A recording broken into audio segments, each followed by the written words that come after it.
Hi అండి అందరికి. ఇప్పుడిప్పుడే 2024 ఎన్నికల తర్వాత ఓడిపోయిన వైసీపీ పార్టీ దాదాపు ఒక 7, 8 నెలల తర్వాత క్రమక్రమంగా బలం పుంజుకుంటూ ఉందన్నమాట. రకరకాల అంశాలు ఏదైతే 2024 ఎన్నికల తర్వాత ఓడిపోయిన తర్వాత ఒకళ్ళొకళ్ళు పార్టీని వీడుతున్నా గానీ, పార్టీ అనేది క్రమక్రమంగా బలపడుతూ వస్తుంది. ఈ ఎన్నికలైన తర్వాత 2024 ఎన్నికలైన తర్వాత. అలాంటి సందర్భంలోనే సంక్రాంతి తర్వాత సంక్రాంతి తర్వాత అంటే ఫిబ్రవరి మొదటి వారంలో జగన్మోహన్ రెడ్డి ప్రజల్లోకి వెళ్తారు అని చెప్పేసి ఇప్పటికే పార్టీ ప్రకటించడం జరిగింది. ఏదైతే ఈ ఇష్యూస్ 6 గ్యారంటీలు అమలు చేయాలి. అలాగే ప్రభుత్వ వైఫల్యాలు ప్రజల్లోకి తీసుకెళ్ళాలి.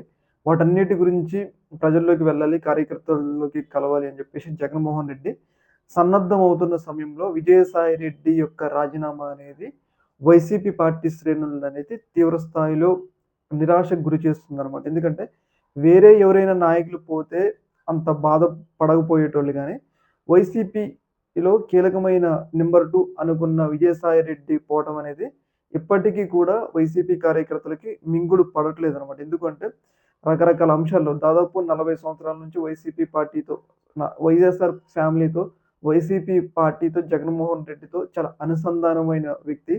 ఏదైతే వైఎస్ఆర్ గారికి కేవీపీ రామచంద్రరావు గారు ఎట్లో ఈయనకి జగన్మోహన్ రెడ్డికి ఈయన అట్లా అని చెప్పేసి అందరూ అదే స్థాయిలో అనుకున్నారనమాట. అలాంటి సందర్భంలో అత్యంత కీలకమైన నేత జగన్మోహన్ రెడ్డి కష్టకాలంలో ఉన్న సమయంలో ఏదైతే ఇప్పుడు రాజ్యసభలో కీలకమైన స్థానాలు వైసీపీకి ఉన్న సమయంలో ఇలాంటి సమయంలో జగన్మోహన్ రెడ్డికి యాండిచ్చిపోవడం అనేది వైసీపీ కార్యకర్తలకి ఒక తీవ్ర స్థాయి నిరాశకైతే గురి చేస్తా ఉంది. ముఖ్యంగా ఎవరు ఎళ్ళినా గానీ కార్యకర్తలు అంత బాధపడలేదు గానీ, ఈ విజయసాయి రెడ్డి గారు చాలా కీలకమైన నేత కాబట్టి ఆయన వెళ్ళటంతో వైసీపీ కార్యకర్తలు తీవ్ర స్థాయిలో బాధపడుతున్నట్లయితే మనకైతే అర్థమవుతుంది. ముఖ్యంగా ఇప్పటికి కూడా వాళ్ళు కోరుకుంటుంది ఏంటి అంటే, విజయసాయి రెడ్డి ఇప్పటికి కూడా మించిపోయిందేం లేదు.